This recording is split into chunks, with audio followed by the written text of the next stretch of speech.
Muy buenos días, muy buenas tardes a todos nuestros estudiantes de CETESA en el desarrollo de este curso Los Libros Históricos. Otra vez me complace estar con ustedes. Mi nombre es Belsasar Núñez y estoy aquí en colaboración con el licenciado Daniel Barahona presentando este curso Los Libros Históricos del Antiguo Testamento. En este curso vamos a hablar, o mejor dicho, en esta presentación vamos a hablar acerca del primer libro de Samuel, cuando Dios o el pueblo, podemos decir, elige a un rey. Encontramos nosotros aquí los términos generales. Veamos aquí las generales que nosotros le hacemos al libro cuando aplicamos el método inductivo. ¿Quién escribió el libro? Pues se escribieron estos registros, estos anales entre los profetas Samuel, Gad y Natán. Ya sabemos quién es Samuel, pues es el último juez y el primero de esta serie de profetas que lograron su edad de oro durante los siglos 8, 7 y 6 antes de Jesucristo. ¿Cuándo fue escrito? Bueno, aproximadamente entre los años 931 y el año 722. Es importante mencionar que el año 931 prácticamente es el tiempo de la división del reino después de Salomón, y el año 722 marca la primera cautividad de Israel, o sea, del reino del norte, cuando es llevado cautivo por Asiria. ¿A quién fue escrito? Pues naturalmente al pueblo de Israel, pero también tiene una presentación universal. Es historia de Israel y naturalmente está escrito para nuestro conocimiento y para nuestra reflexión espiritual y cristiana. ¿Desde dónde fue escrito? Pues de varios lugares, por lo menos Ramá, Mizpa, Jerusalén. Aplicando otra vez el método inductivo, hablamos acerca de cuál es la inserción histórica que encontramos aquí en este libro de Samuel. El trasfondo es esto: dos libros estaban unidos, es decir, los libros de primero de Samuel y segundo de Samuel en la Biblia hebrea, pues son un solo libro. Nos cuentan en detalle los días finales de la teocracia, en la cual Dios gobernaba directamente a través de los jueces. Bueno, también se puede decir que gobernaba aún antes de los jueces a través de los profetas como Moisés y como el mismo Josué que hemos discutido anteriormente. Israel rechaza a su Dios y pide, como las otras naciones, un rey. Bueno, en esto hay que encontrar nosotros aquí que hay una serie de enseñanzas en eso. En primer lugar, ¿en qué consistió este rechazo? El rechazo es que ellos querían ser como las demás naciones. No es tanto un rechazo de la palabra profética, no es tanto un rechazo de la voluntad de Dios, sino que querían ser como los demás pueblos. Pues Dios mismo ya había escrito, ya había dicho desde antes, como lo mencionamos anteriormente en el libro de Deuteronomio, y había previsto que vendría un rey, que vendría la monarquía en vez de la teocracia, y que ésta tendría precisamente algunos problemas. El periodo histórico es de aproximadamente 130 años, es el periodo de la vida de Samuel, Saúl y David. Claro, aquí es importante que usted lea los pasajes paralelos en nuestro curso. Ahí en las tareas que usted tiene que realizar, usted tiene que leer la literatura que acompaña a estos libros en la Biblia, pero es bueno que usted lea los libros completamente, y cuando llegue a la parte de David prácticamente puede leer los paralelos en los libros de Crónicas, y es importante que usted allí en su Biblia tiene los pasajes paralelos para que lo entienda mejor. En el principio es la continuación de Jueces, ¿verdad? Este primer libro de Samuel. Había una anarquía religiosa y política, y como habíamos mencionado en el caso de los jueces, en aquellos días no había rey en Israel y cada cual hacía lo que bien le parecía. Ese es el dicho, para preparar de manera teológica, de manera histórica, la venida de la monarquía. Entonces, estos últimos libros nos narran las condiciones políticas y religiosas de Israel en un tiempo cuando tenían que luchar con enemigos alrededor de ellos y los cuales tenían ciertas ventajas sobre los israelitas. Eran ciudades-estado donde se establecía el gobierno de pequeños reinos y el centro de adoración, en el caso de Israel, estaba en Silo, donde estaba ubicada el Arca del Pacto. Bueno, en este otro elemento aquí del conocimiento literario es que ¿qué género es este libro? Bueno, es un género narrativo, ¿verdad? Es histórico. Encontramos nosotros que lo que hay es una narración de los hechos. La mayor parte de ellos, si vamos a aplicar los elementos del método inductivo, es de serie de hechos y clímax, pero en muchas veces los escritos o las narraciones que encontramos aquí, vamos a ver que son contrastes. Muchas veces hay contrastes, ya lo vamos a ver un poco más adelante. La idea principal del libro es que la situación de Dios gobernando a través de los jueces es rechazada para pedir un rey. Es importante mencionar aquí que usted escucha en el argot popular de la gente de nuestros días que la voz del pueblo es la voz de Dios. Bueno, en cierta forma eso no deja de tener alguna razón, puesto que aquí el pueblo pidió un rey y Dios escuchó y les trajo un rey, ¿verdad? ¿Cuál es la razón principal por la cual se escribió este libro? Bueno, la principal razón es el nacimiento del reinado o de la monarquía y que va a ligar más tarde particularmente con el linaje de David y que nos va a dar a través del linaje de David la venida del Mesías Jesucristo.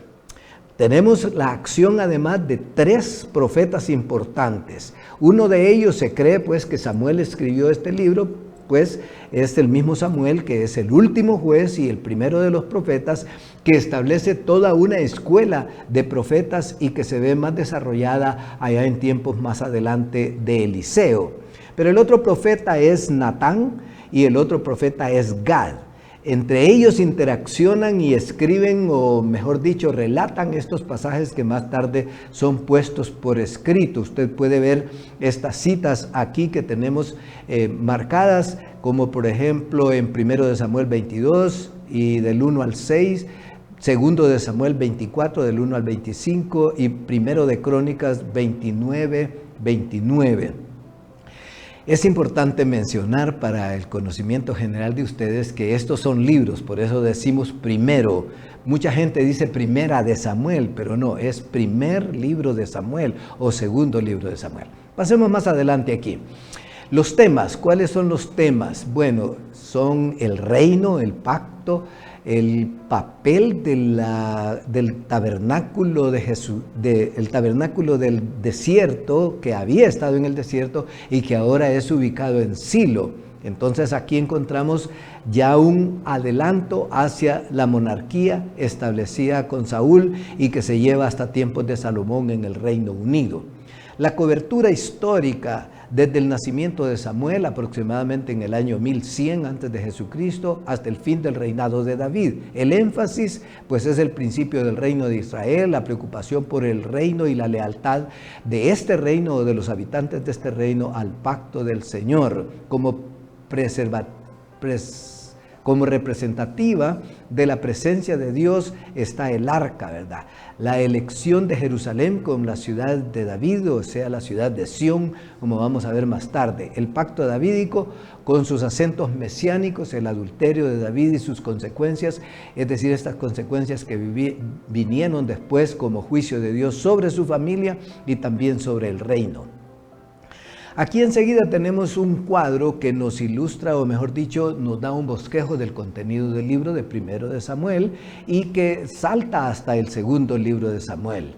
En los primeros capítulos del 1 al 7 encontramos un escenario histórico para el establecimiento de la monarquía de Israel. Es como un panorama previo a narrarnos el establecimiento de la monarquía.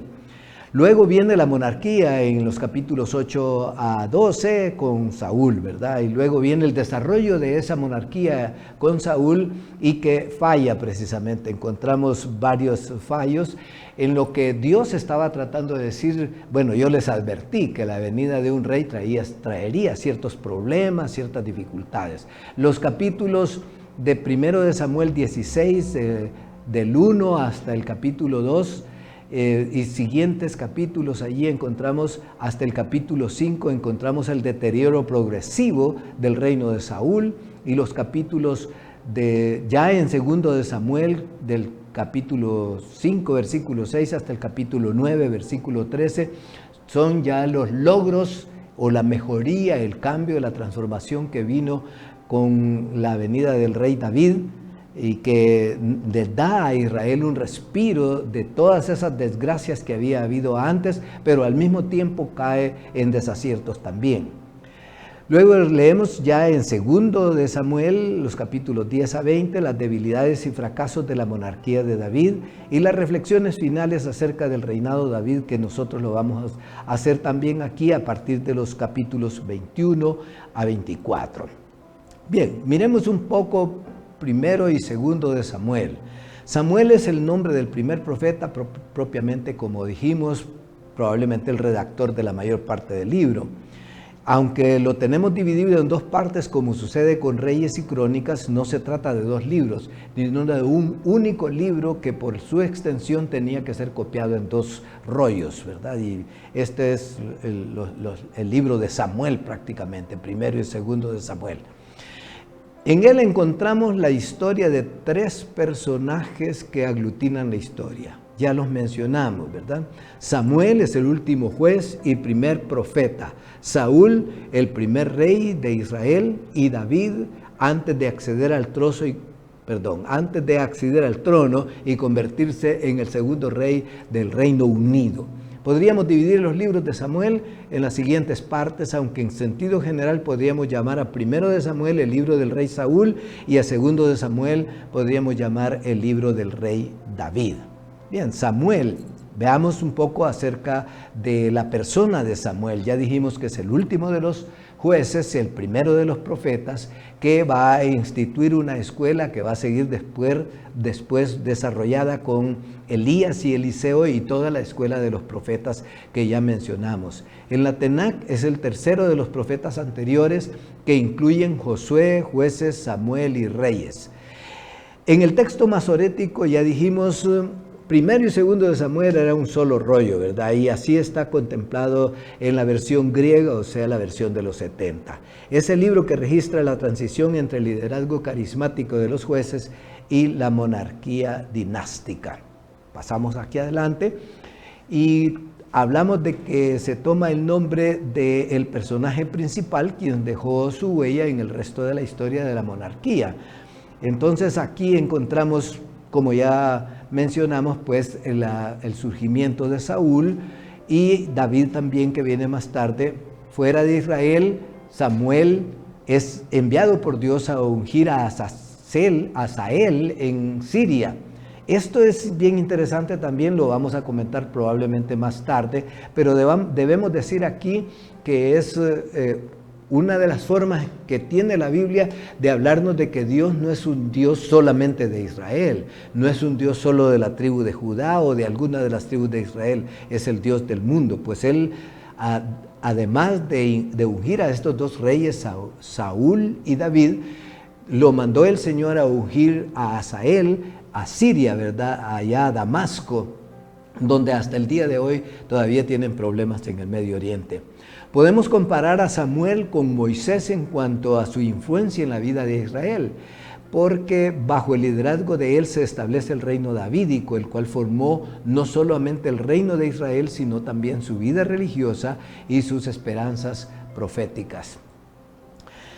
Ahora veamos un poquito acerca del género de Samuel. Como todos los libros históricos, Samuel es historia didáctica y por eso va a tener, como ya dijimos, una estructura de relato de varios hechos y un clímax, aunque en medio de ellos muchas veces dijimos anteriormente, son contrastes o comparaciones, pero contrastadas de una persona contra la otra persona o de una situación con la otra situación.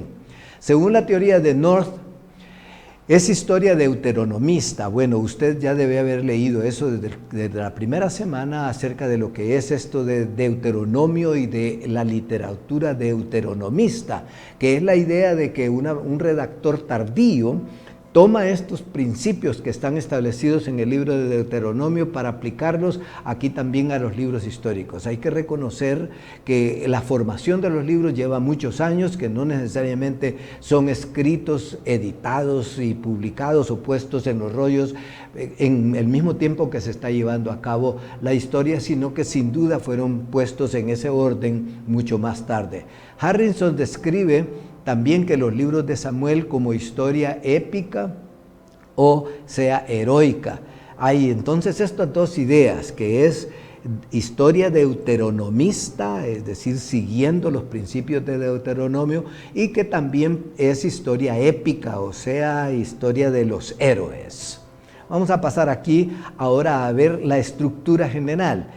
En la estructura, como ya dije, hay una serie de relatos. Aquí tenemos capítulos 1 al 7, ya lo revisamos en el bosquejo anterior, y luego los capítulos 8 a 15, que es el intercambio del profeta con el pueblo en la elección de Saúl el primer rey, y luego los capítulos 16 hasta el capítulo 1 de segundo de Samuel está la historia de David, y luego la historia de David del capítulo 2 al capítulo 8 del segundo libro de Samuel, luego la corte de David de los capítulos 9 a 20, y los apéndices, que son capítulos 21 a 24, luego las huidas de David hasta la muerte de Saúl.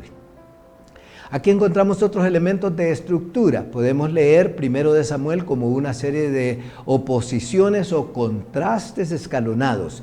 Mire bien usted, que es lo que he dicho anteriormente, que en las narraciones muchas veces se da el caso de que la estructura es de serie de hechos hasta llegar a un clímax. Pero en medio de todo ello, la otra estructura que podemos observar es contraste entre una persona y otra persona, o una situación y otra situación. En este caso podría ser Saúl y David. Podría ser también el contraste entre cómo era el pueblo de Israel antes de tener rey y cómo es Israel ya ahora con la monarquía.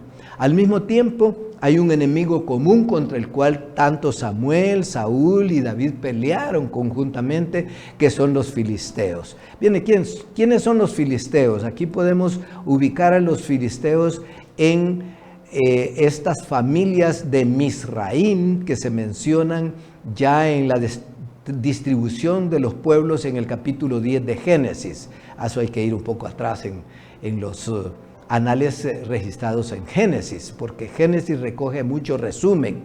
Aquí encontramos a los filisteos. ¿Quiénes son ellos? Pues se identifican también como cananeos, ¿verdad? Otra versión de este mismo nombre podría ser los gergeseos, que se mencionan varias veces en el Antiguo Testamento.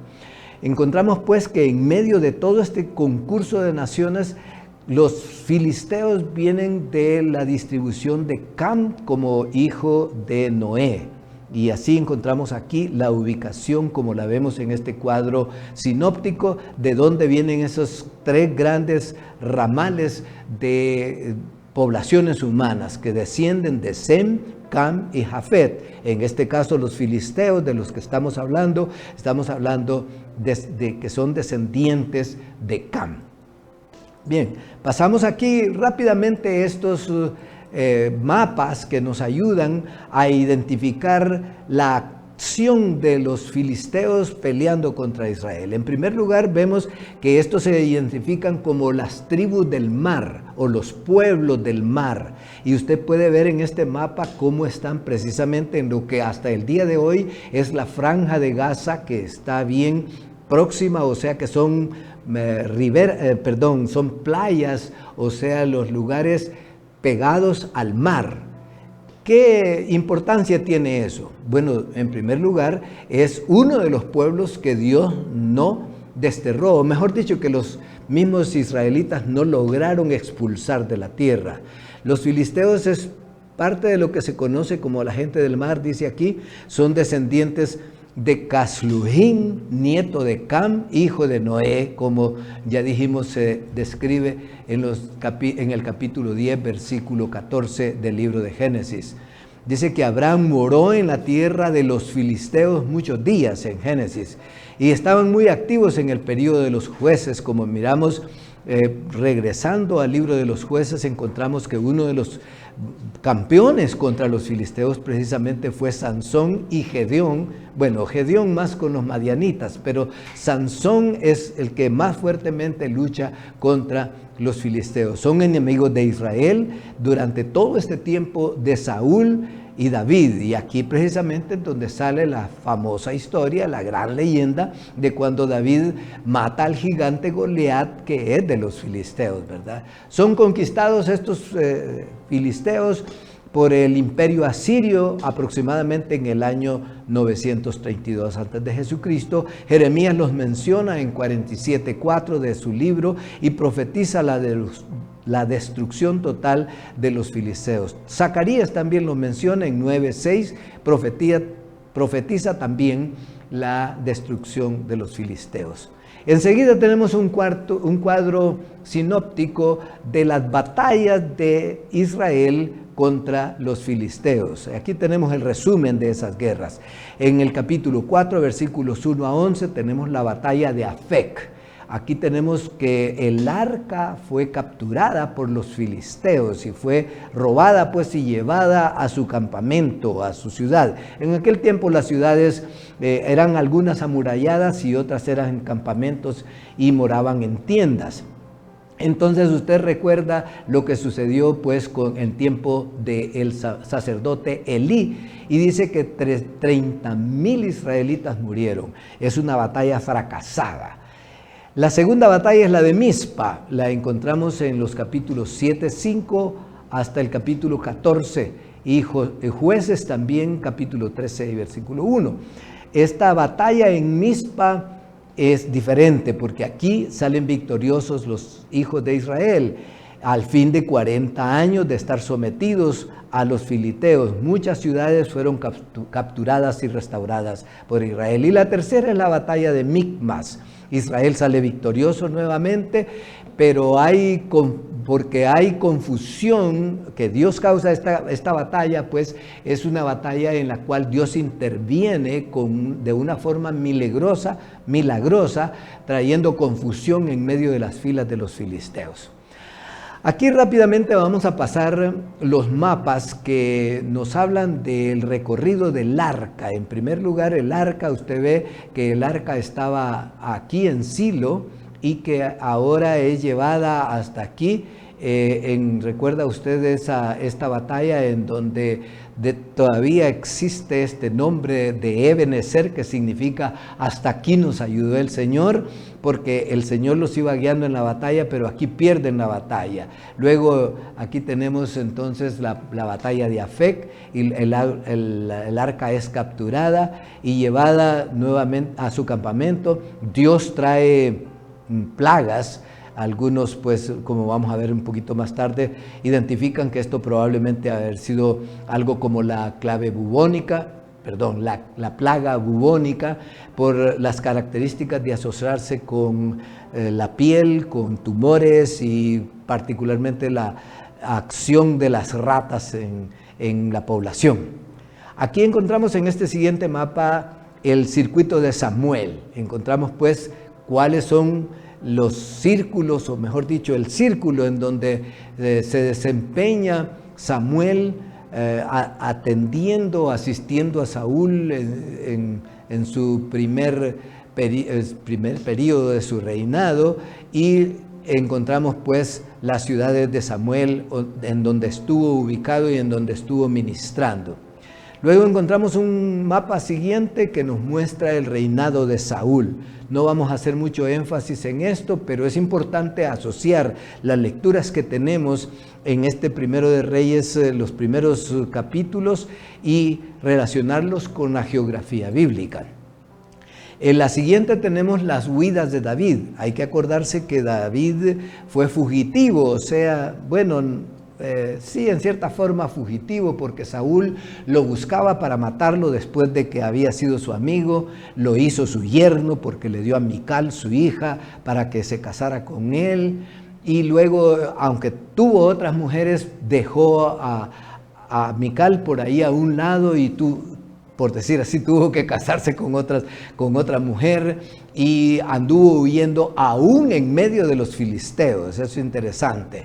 Bien, sigamos adelante acá y hablemos un poquito ahora del contenido del libro y veamos los capítulos del 1 al 7. Vamos a hacer como un resumen y lo vamos a relacionar con otras secciones de la Biblia.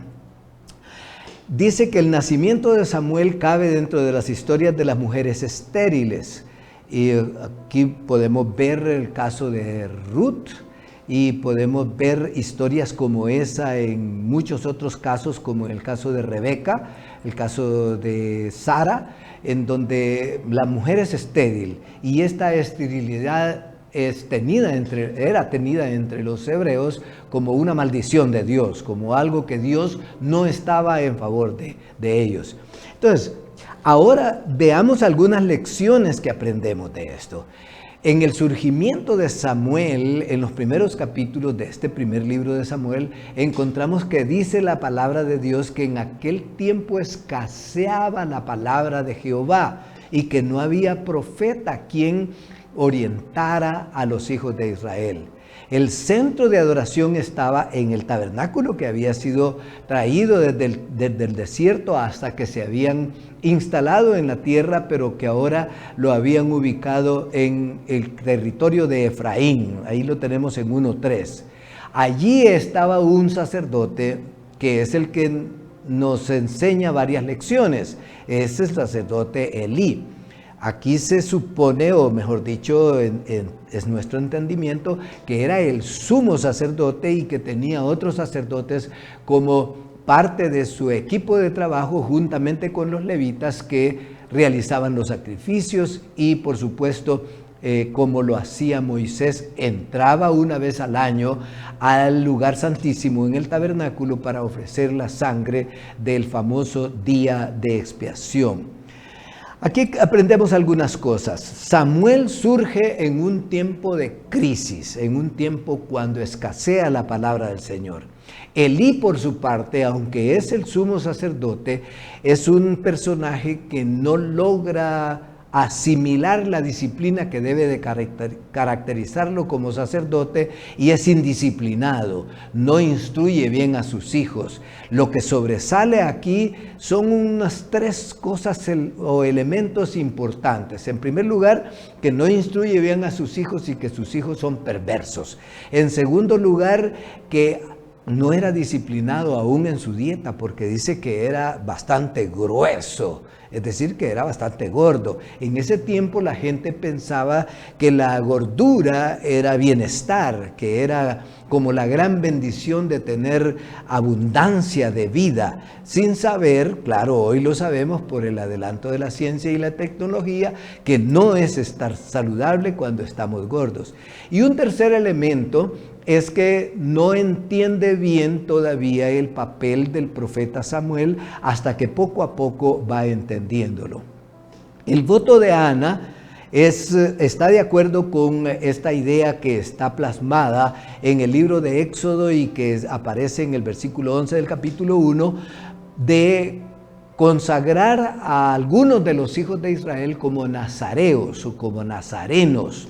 Y por eso está asociado con el hecho de que Elí consideró a la mujer, es decir, a la madre de Samuel, como una mujer borracha que está balbuciendo palabras que no sabe cuáles son porque está borracha. Y cuando ella se defiende delante de Elí, ella le dice, tu sierva no está borracha, porque había hecho probablemente voto que el hijo que vendría tendría que ser nazareno. Entonces, Ana está defendiéndose eso de la ingesta de bebidas alcohólicas o sidra, porque había hecho voto con el Señor. Además, el voto parece ser una dedicación al niño de toda su vida, ¿verdad? Vamos a pasar aquí adelante. Vamos a ver lo que sigue con respecto al surgimiento de Samuel. El hecho de que Ana protestó que no había bebido alcohol, ya lo dijimos, refuerza la idea de que el niño iba a ser nazareo desde el vientre de su madre. La tradición rabínica es que fue nazareo toda su vida. Por eso es que cuando lo destetó, como dice, lo despechó, dejó de mamar de la leche de la madre, lo llevó inmediatamente y lo entregó prácticamente a el sacerdote Elí. Entonces, en esto encontramos que luego, después de esto, Ana hace una canción, hace una poesía, hace un canto que es casi idéntico al del Magnificat de María, que lo encontramos en Lucas 1, versículos 46 a 55. Engrandece mi alma al Señor porque ha hecho bien a su sierva, etcétera, etcétera. El llamado de Samuel, entonces, recuerda el llamamiento de Moisés en el capítulo 3, que también está el llamamiento de Moisés en el capítulo 3 de Éxodo, ¿verdad? Entonces, el contraste entre los hijos de Elí y Samuel es muy importante de observarlo aquí. Ya dijimos que en medio de todas estas narraciones que llevan hasta un clímax hay contraste. Aquí el contraste es Samuel y los hijos de Elí. El hijo de Elcana, o sea, el hijo de Ana, y el hijo de, o los hijos de Elí. Y vean todas estas citas aquí. Bien, los versículos del capítulo 3, versículos 19 hasta el 21, hacen una rápida transición entre la niñez y la adultez de Samuel el profeta. Es decir, pasan varios años desde que el niño es llevado allá, que al año y medio, 2 años probablemente. Encontramos que no nos dice nada sobre el desarrollo de su adolescencia, de su juventud, y encontramos ya a un Samuel adulto en estos versículos ya en el capítulo 3. Aquí encontramos algunas cosas que hay que mencionar. La palabra debuk, que significa peso u honor o gloria.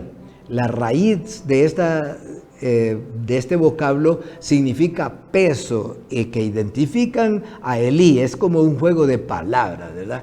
Dios reprendió a Elí por dar honor a sus hijos antes que a Dios. Ahí lo tenemos en el capítulo 2, versículo 29. Prometió dar honor entonces y dar honor a sus hijos y menospreciar lo que Dios le había ordenado. Cuando Elí escuchó, cuando vino el que escapó de la batalla es la batalla de Afec, ¿verdad? Contra los filisteos y que habían robado el arca, y cuando escuchó que habían robado el arca, cayó y por su peso precisamente se desnucó y murió.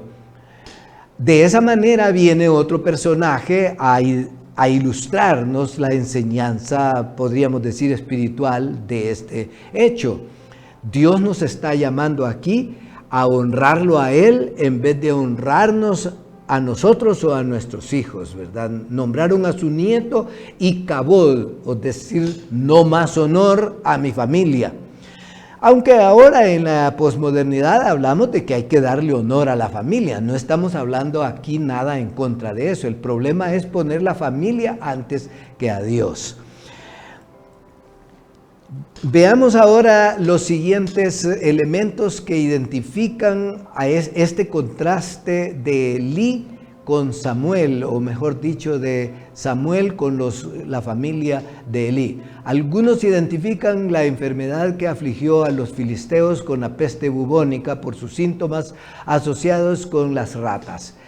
Elí murió durante una derrota ante los filisteos, y Samuel más tarde derrotó, como podemos verlo en el capítulo 7, a los filisteos. Antes de la batalla, Samuel dio un discurso digno de Moisés mismo, insistiendo en que el requisito deuteronomista para que ellos tuvieran éxito era abandonar las prácticas de las tribus naturales que existían en Canaán y volverse a Dios, que les daba una orientación diferente, y en eso consistía el pacto.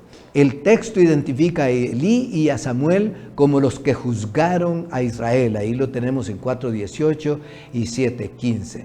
Pasando más adelante, hablamos que parte de este contraste, Elí y Samuel, o la familia de Elí y Samuel, es un contraste del sacerdocio establecido y corrupto que existía en ese momento, y el contraste con este profetismo carismático, ¿verdad? Porque Samuel era un profeta muy carismático, el último de los jueces de Israel.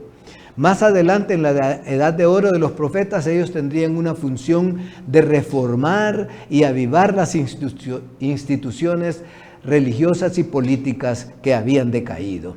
En la historia del judaísmo y del cristianismo había temporadas generalmente que había avivamientos y otras temporadas en donde decaía ese avivamiento. Jesús mismo jugó este papel con los fariseos. ¿Recuerdan?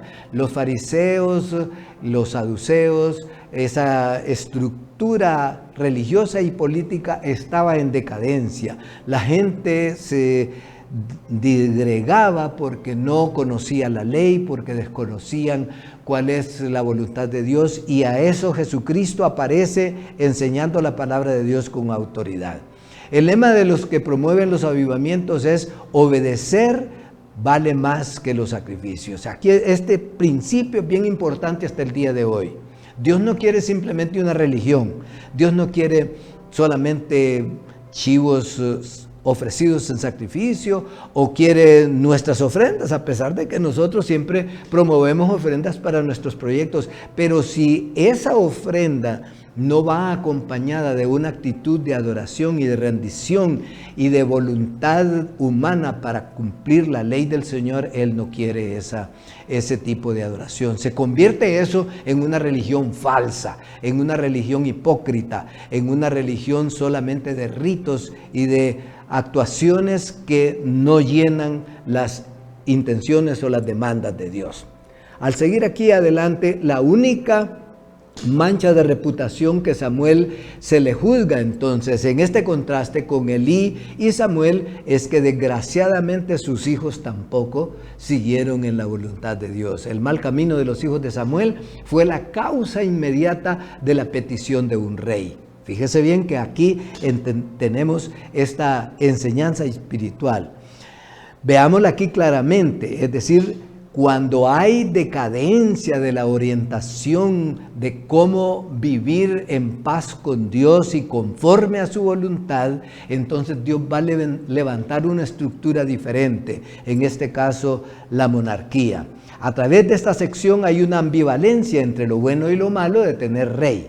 Ya Deuteronomio lo había dicho: cuando venga el tiempo que ustedes tengan un rey, este rey va a reclutar a sus hijos, va a quitar la autoridad de los padres sobre los hijos, los va a poner a trabajar en sus viñedos, en sus trabajos agrícolas, los va a mandar a la batalla, y ustedes van a perder a sus hijos porque el rey va a mandar a sus hijos como parte del ejército a pelear en la batalla, y muchas veces van a perder. Por el otro lado, la petición del pueblo fue un rechazo de Dios como rey.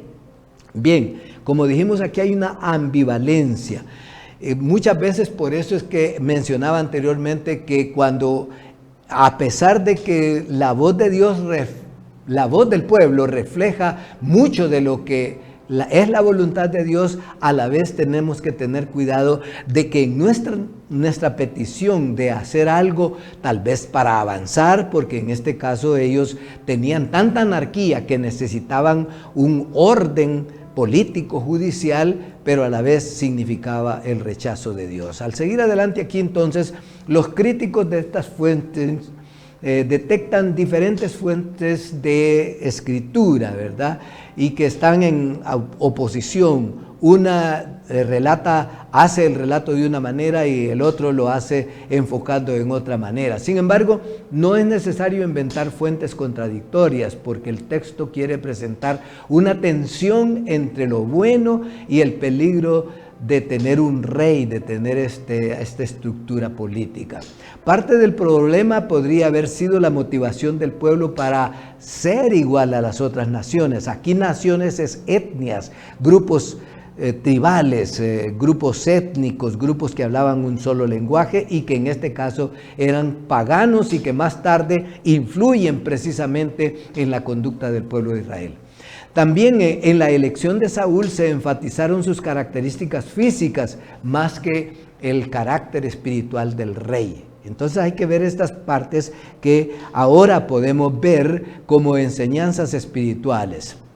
Miremos estas otras aquí. Saúl empezó bien su reinado, es decir, era el hombre fuerte, el hombre apropiado para dirigir el ejército, para dirigir campañas de guerra, o sea, de conquista de otros territorios. Era el hombre humilde porque estaba escondido por allá cuando lo llamaron para ser rey y él no quería salir. Entonces tenía un corazón humilde, no se exaltaba a sí mismo, estaba dispuesto a trabajar con sus manos y estaba venciendo en las batallas. Pero luego Saúl empieza a deteriorarse.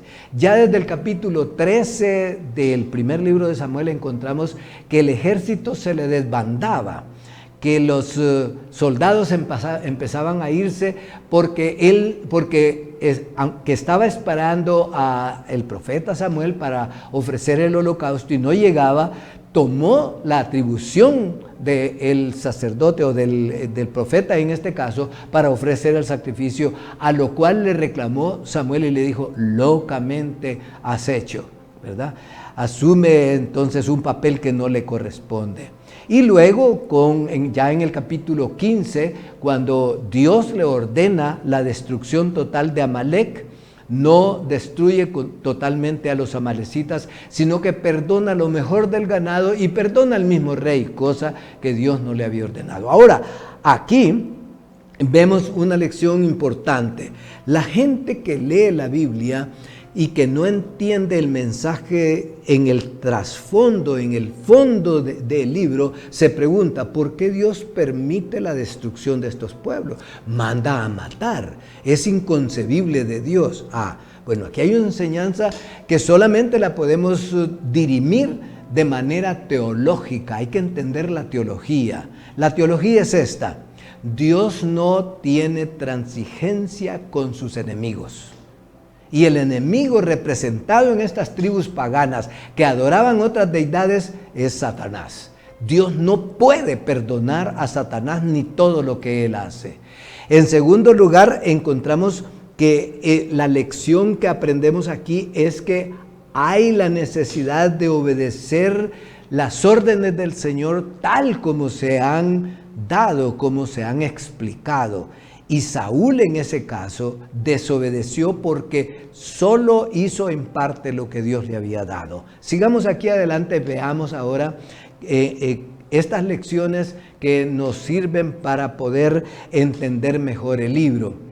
En la selección de David había otra situación. El énfasis no solo se dio en la apariencia física. En efecto, David no tenía mucha musculatura, mucho cuerpo. David era un poco más común y corriente, aunque dicen que era hermoso, ¿verdad? Que era guapo el hombre. Está ahí en el capítulo 16, versículo 7. Inmediatamente hubo un contraste entre el espíritu, y aquí encontramos otra vez un contraste entre las características de Saúl como rey y las características de David, contrastado. Es bueno hacer un estudio más profundo, aquí no nos da el tiempo, para hacer un estudio más profundo de estas características de Saúl y de David. David dice que es el hombre conforme al corazón de Dios, pero ¿significa eso que era perfecto, que no pecó? En ninguna manera. La cuestión está en que David era más humilde, estaba dispuesto a reconocer sus maldades, estaba dispuesto a aceptar la retribución que Dios le traía por causa de su pecado, etc. La relación entre Saúl y David empezó bien, pero pronto se deterioró.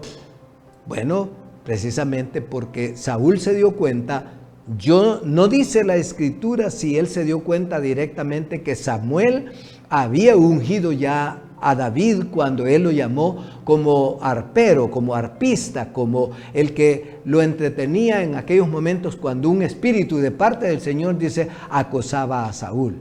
Y pues como premio a lo que David había hecho, le dio a su hija Mical, se la prometió y se lo dio.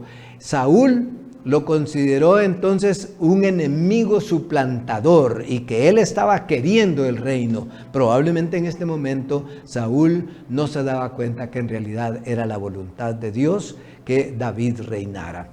Bien, desde el capítulo 19, aquí de 1 de Samuel, David vivió como fugitivo. Todo este tiempo estuvo como fugitivo yendo de lugar en lugar. Algunos de los acontecimientos importantes que se dan aquí es el hecho de que David encontró a Saúl y su grupo que lo acompañaba. Humanamente no sabemos cómo sucedió esto, pero que pudo acercarse hasta tomar su manto y cortar un pedazo para comprobarle después que había estado a su mano y que él no lo había matado.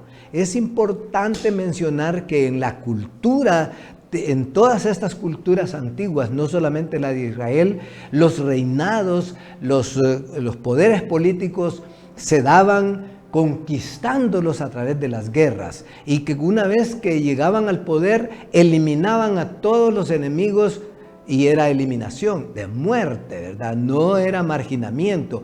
Uno que otro aparece más tarde, como en el caso de Salomón exiliando a un enemigo político suyo que se llamaba Roboam.